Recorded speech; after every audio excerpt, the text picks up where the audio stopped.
Better check my dates again. August 25th. Okay, it looks like we're live on YouTube. Welcome everyone. It's Tuesday, August 25th. Thank you for joining us for today's COVID-19 update from Public Health.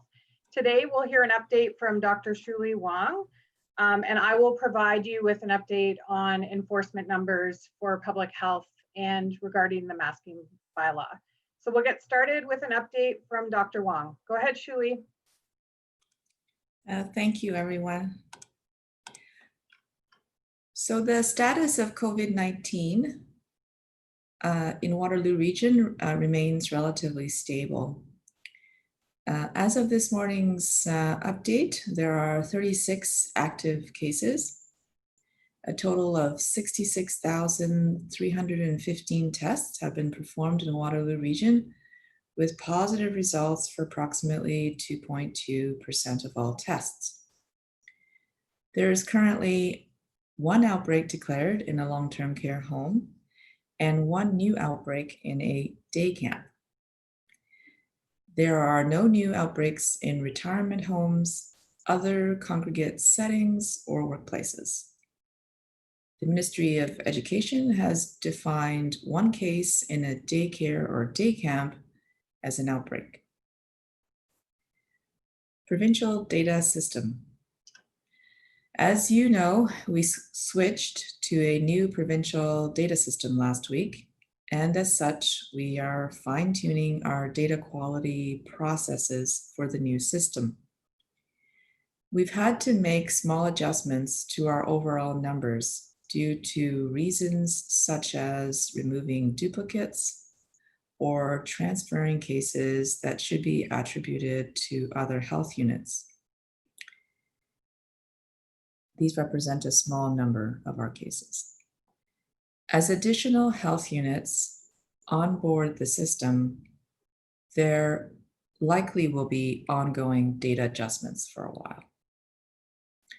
For example, today we have one new positive case in our region, and 4 previously reported cases were transferred to another health unit.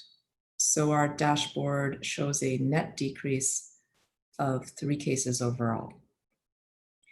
So data quality work will continue as a result of this transition to the provincial system for all health units, and as a regular part of our work to ensure we have the most accurate numbers possible for our local situation.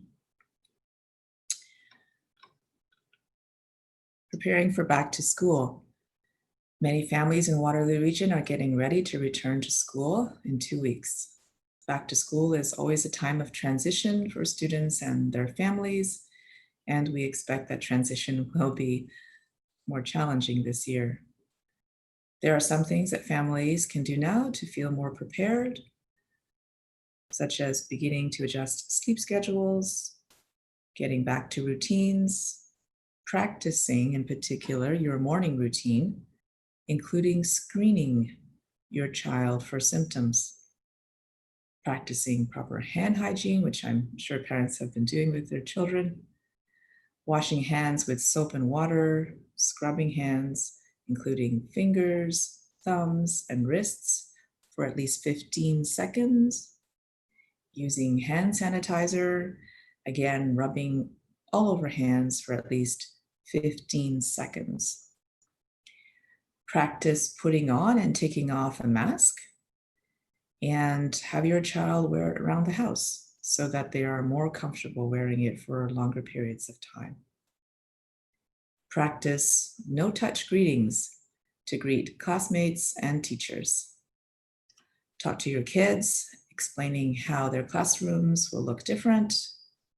Talk to them about the importance of these new measures. Have a plan in case your child needs to stay home. And of course, taking care of yourselves to manage your own stress. In closing, we are in this together and our individual actions matter. We will be living with COVID-19 and enhanced public health measures for many more months to come. These measures, physical distancing, enhanced hand hygiene, and wearing face coverings, are simple ways that we protect each other and ourselves from the spread of COVID-19. Your continued support for these measures is making a difference. Look at how far we've come and how we're continuing to keep transmission rates low. So let's keep up the efforts, and thank you very much for them. Thanks, Hsiu-Li. I'll now provide an update on enforcement. So for public health actions, August 17th to 23rd, we ended up having 34 complaints, 30 of which we did follow-up on, and 4 of which required no visit or action because they resolved. No fines were issued as well. In terms of the face covering bylaw, we ended up having 47 inquiries where education was provided, and again, no charges were laid. So that's the update on enforcement. And now that we've provided everyone with an update, we're going to turn it over to you for questions. And I think we'll start with Damon from Woolwich Observer. Go ahead, Damon. Hello, my first question is for Dr. Wang. I was just looking for, so on the dashboard with the outbreak in the, I believe it's the day camp or summer camp, would that be in a staff or in a child attending the camp? Will we not break that information down?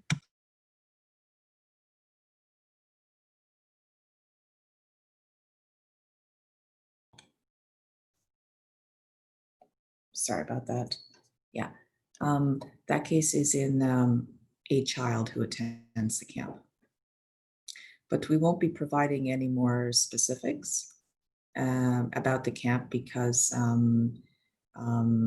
camps, can be relatively small in terms of numbers, and so we want to make sure we can protect privacy. But we will be posting numbers that you see on the dashboard in the way that you see it. Okay, and how do outbreaks in these types of facilities work with public health? Do you inform all the parents and other children? Mm-hmm. That's correct.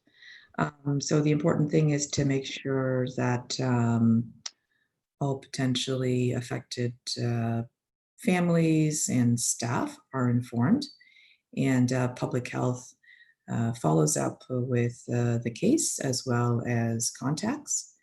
And usually the camp operators or daycare operators will then send out information to make sure they reach the parents and staff that they need to pass the public health information that we would provide.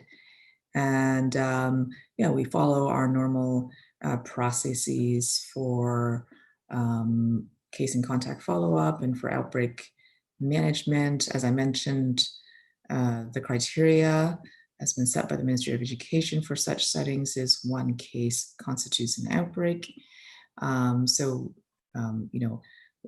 We are following our normal outbreak processes to try to minimize spread and bring any outbreaks under control quickly.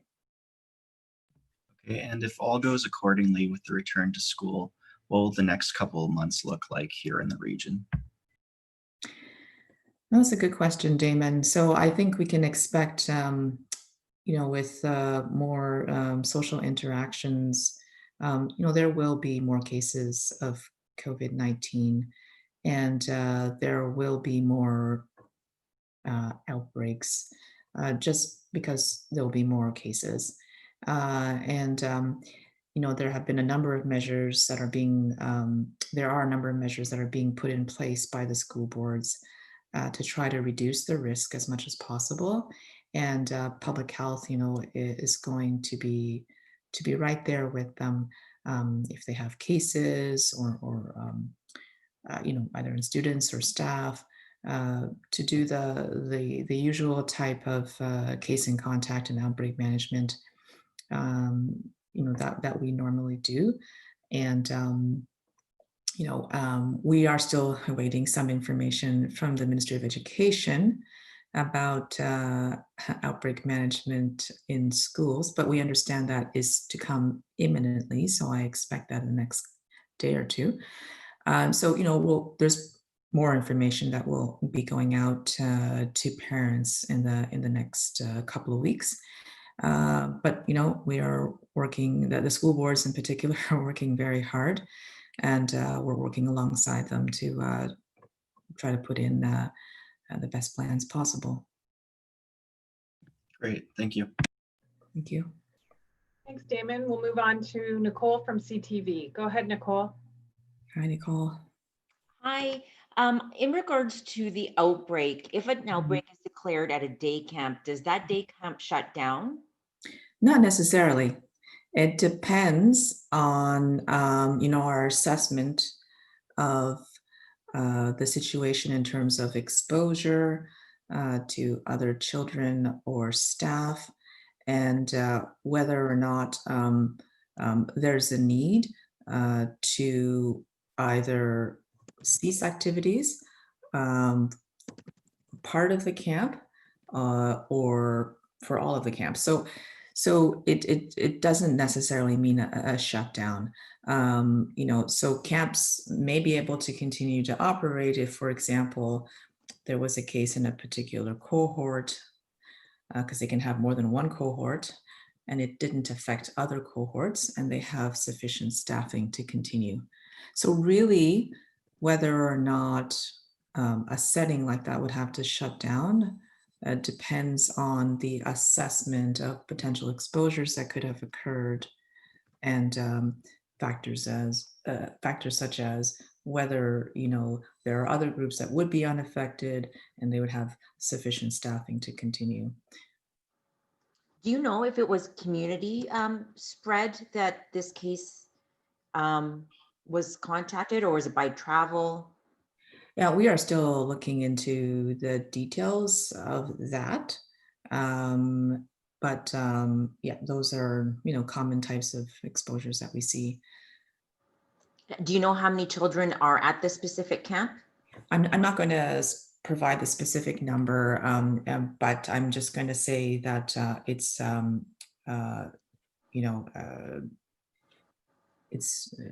the number of children that are potentially affected is not a very significant number. And was it an outdoor or an indoor camp? Well, camps can have outdoor activities as well as indoor activities. So I wouldn't really necessarily classify it as outdoor or indoor, but it's a summer camp. Okay. Getting back to school, there have been concerns expressed in regards to elementary bus capacity. The Student Transportation Service of Waterloo Region says it's approved by public health, but an infectious disease expert who we spoke with says it's a high-risk area for the spread of COVID-19, even when children are masked. And the Waterloo Catholic School Board trustees are writing to the ministry expressing their concerns about busing, let alone, small classroom sizes. Will local public health potentially step in to help address these concerns? Because there's a potential to have 70 elementary kids on a bus. Yeah, thanks for your question, Nicole. So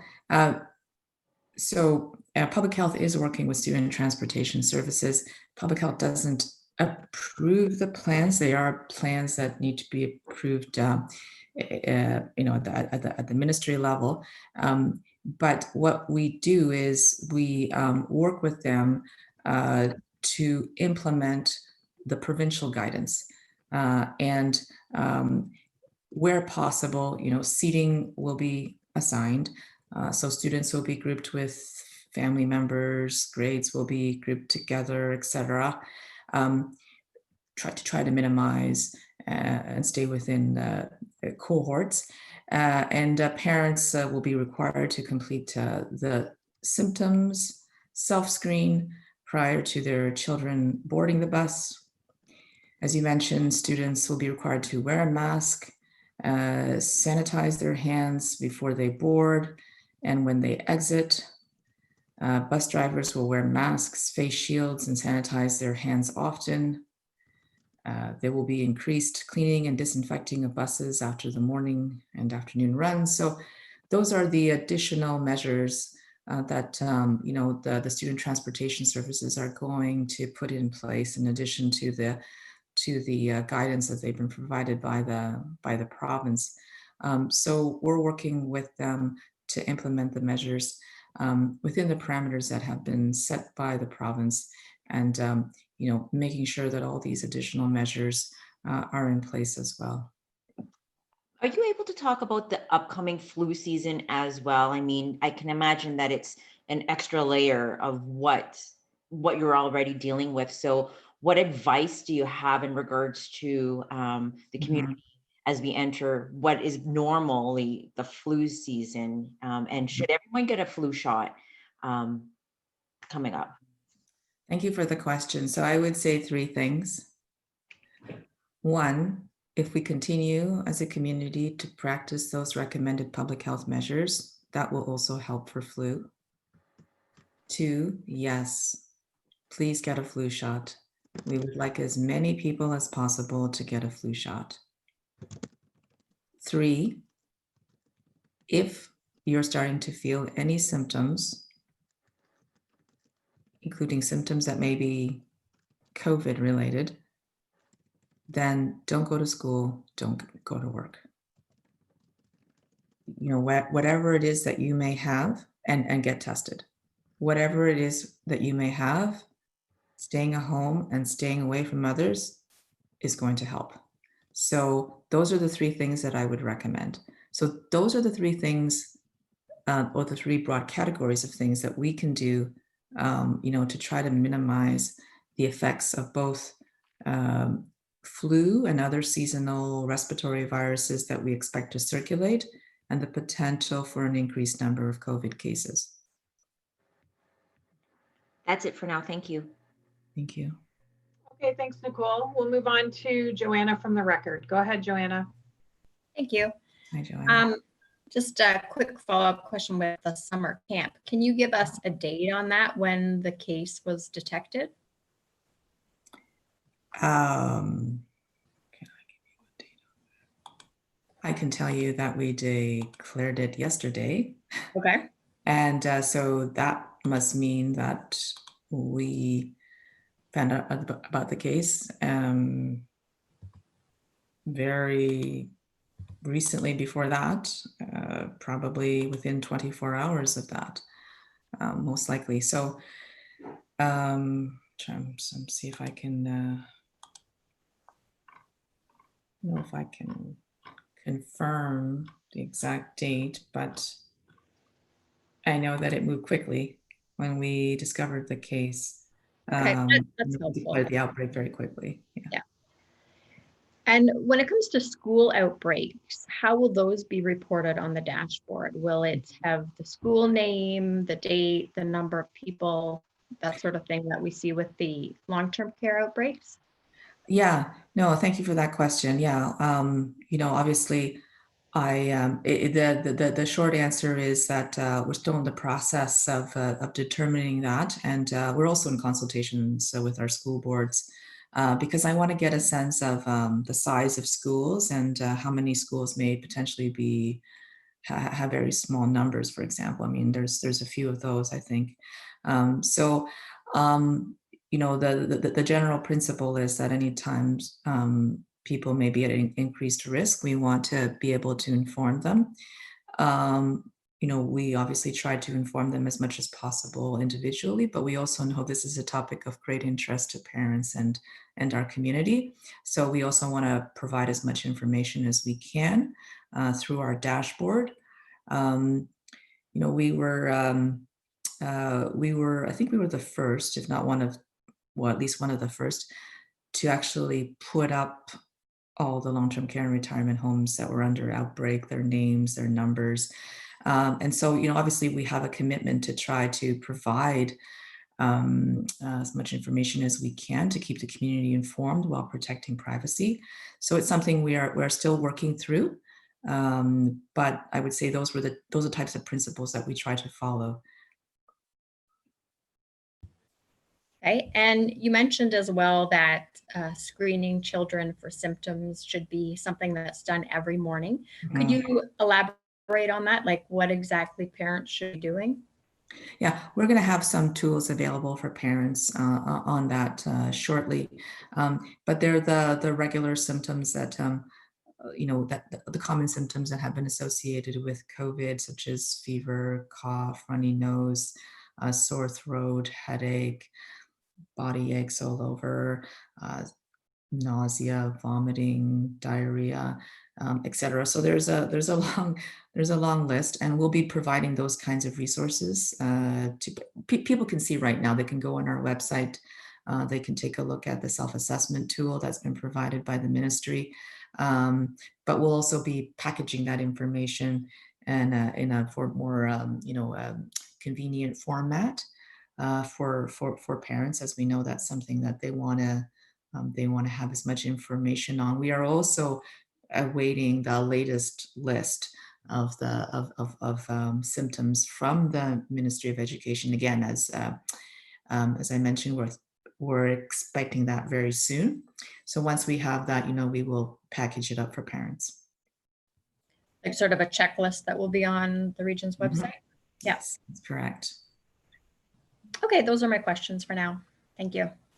Okay, thanks, Joanna. We'll move on to Ben from 570. Go ahead, Ben. Good morning. Hi. Hope you're doing well. I know you said that you're still in consultation with school boards about how outbreaks are going to be declared and how those are going to show up on the dashboard. Is that also the case for the protocol with classrooms and outbreaks so far? Or is that going to be declared when one case shows up? Yeah, we don't know if it's going to be one case or two case that the ministry will define as an outbreak. So we're still awaiting that. Classically, outbreak definitions are 2 or more, but we've seen with some settings that ministries have lowered that threshold. So we don't know exactly what that number will be until we get the document. However, case and contact, follow-up, outbreak management, it's sort of something public health is used to because we generally, do it quite a lot. And so, we are in the process, like we've already drafted some guidance in anticipation of the ministry guidance that we'll get. So we can provide that information as soon as possible to the school boards. But generally it involves, when we're informed of a case, we follow up quickly to get information about where the case may have gotten the infection from, who the case may have exposed, and then we get into contact as quickly as possible with those potential contacts. That will determine who we recommend isolation and testing for. And then, we obviously will be in contact with the school board, school officials rather, to make sure that, they have information that they need and to be able to communicate, what are the recommendations of public health, what are the next steps that will follow, and whether or not there are many classes or cohorts that are affected. So, generally it's a process that the fundamental principles probably don't change very much, but the specifics in terms of exact numbers that we'll use as the threshold for outbreak will depend on what we get from the Ministry of Education. Okay, thank you. And on a not completely different topic, but do you have a progress update on the 20 public health nurses as of yet? No progress update really. I mean, we already started the recruitment process, but that's probably going to take a few weeks. As much as we try to expedite it, we need to give people time to apply. We need to go through the process for recruiting them, and then onboarding them, and then training them. So we have been providing support to the school boards, since May, actually, talking about COVID with them. And so we'll continue to provide that support. But obviously, as the additional school nurses are onboarded in our department, we're just going to be able to provide even more individualized support for individual schools. Thank you. And I'm wondering if we could just get your quick reaction to mandatory masks being put in place with the local Catholic board. Yeah, I'm supportive of the policies that both boards have passed. I would like to see broad adoption of masking to the extent possible. I think it's another measure that's going to help reduce the risk in our school settings. So yes, I'm supportive of their policies. If I could just ask one very quick clarifying question, because I think I missed it. Was that summer camp that's been declared with an outbreak, was that shut down in this case? No. Okay. And that's all my questions. Mhm. Okay, thanks, Ben. I think that we have Samantha from CBC left. Go ahead, Samantha. Hi, Dr. Wang. It's Samantha. Hi, Samantha. Hi, nice to meet you. So you mentioned that, well, he just asked my question, but were masks worn at this camp? I wanted to know, and do you think that, this outbreak should provide an example for other camps to actually put in place masking rules? Okay, yeah, thanks. Yeah, in this particular camp, yeah, they had a policy of mask wearing. So, obviously that's, the more sort of measures that camps put in place, generally the better that is. So, yeah, but we know that, just because a case is declared in a participant of a camp doesn't mean the case necessarily got it from the camp. We know we have community transmission of cases, so we can expect to see cases. What this does, though, when we declare a camp in outbreak, is that we make sure that we put in all the measures to try to prevent further spread and make sure that that outbreak doesn't grow any more than it has to. So I would say that, we are continuing to follow up with the camp on the measures they've put in place, but this camp did have a policy of masks. Have they considered shutting down, or what would it take for them to actually have to make that decision?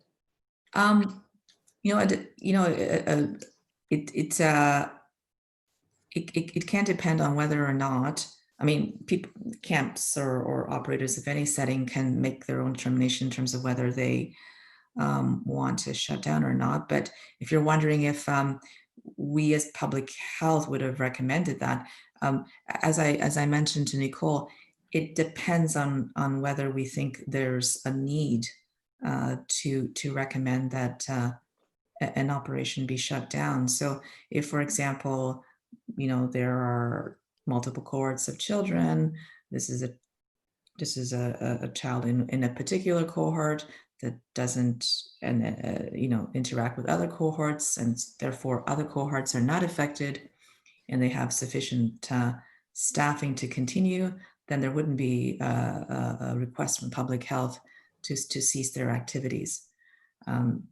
So it really depends on the specific situation that's encountered when a child or a staff is diagnosed with COVID, and then the potential risk that we think there may be to others, and whether or not they have sufficient staffing and wish to continue or not. Mm-hmm. I know you had some you just had a quick answer to your reaction to mask wearing.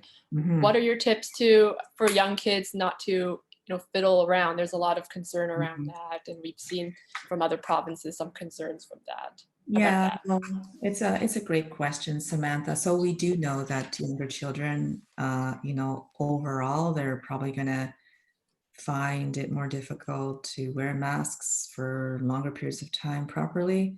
I think young children overall, there are some that are not able to wear masks, and we need to be respectful of that. We need to be very kind to those children and their families. We need to assume that if there's a policy in place for mask wearing and they're not wearing a mask, it's because they can't wear a mask. We have to be very respectful of that. So that's the first thing I would say. But in terms of, most other children who are able to wear a mask, I think it's a question of them learning. It's going to be a new behavior for a lot of us, right? And especially these younger children. And so I think children can learn very quickly.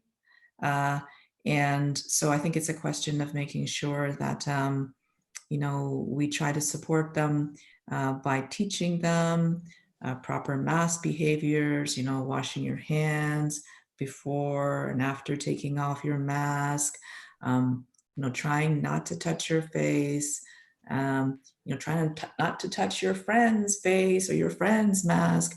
And so it's going to require, I think this teaching of new behaviors for children. Mm-hmm. And I do think if there's an environment, such as a school environment, in which the large majority of people are wearing masks, is probably going to be a little easier too for children, because they're seeing this all around them and they're seeing this as a new normal. So as I mentioned, parents have a lot of responsibilities, and this is and talking to them about masks and helping them at home maybe try to get used to wearing masks is another thing that may be able to help these young children. And just a quick follow-up to the question about monitoring students. There was an article that was published by the CBC earlier today about adopting saliva tests for kids, because the actual nasal test might be a bit bothersome for the children. Do you think that is a good idea to go that step? I know the United States has started doing that within their own schools. Yeah.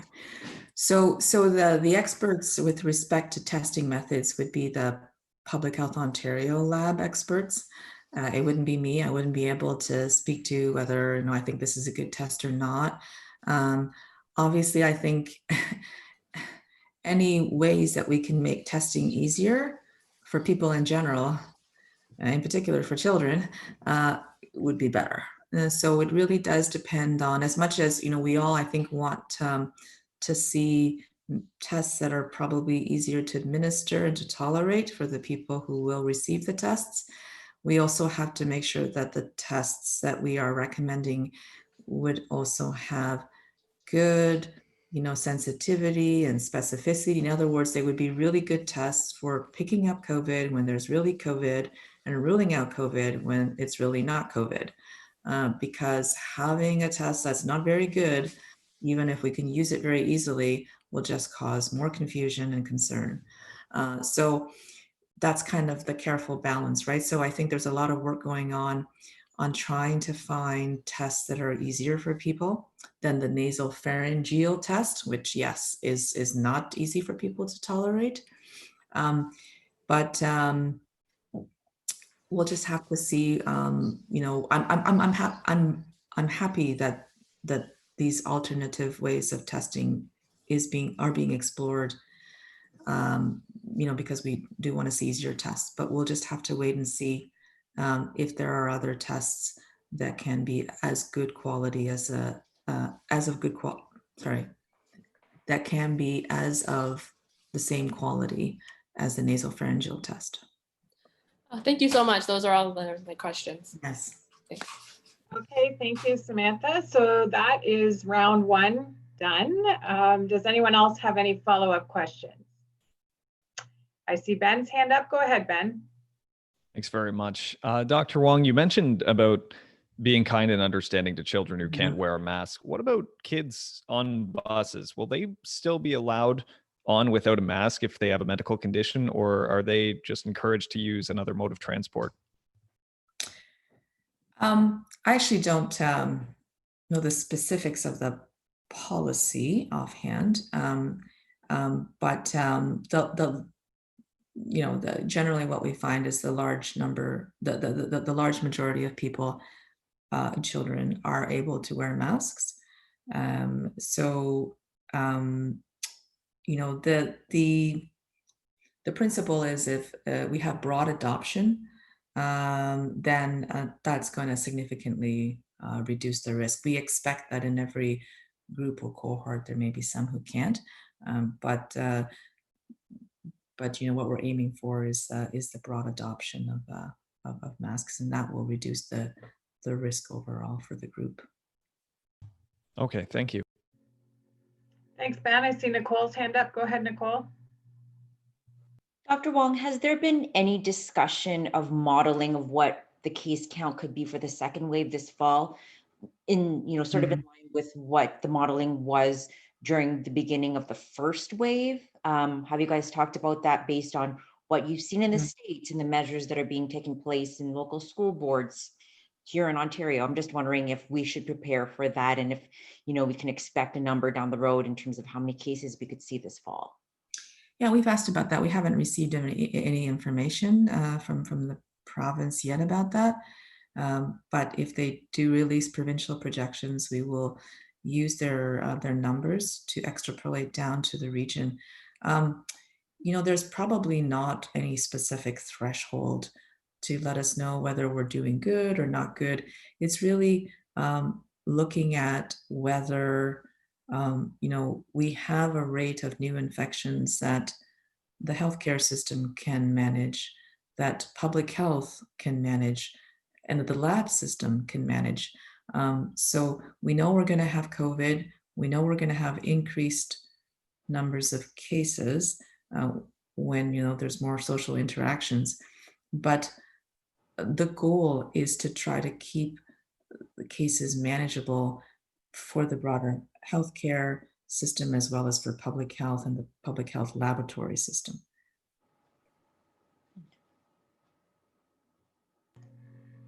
Is that it, Nicole? Yeah, that's it. Thank you. Okay, great. Any other questions? Okay, I'm not seeing any hands up, so we can conclude today's media briefing, and we'll see you back here on Tuesday, September 1st for the next briefing. Take care and have a good week, everybody. Thank you. Have a good week. Bye.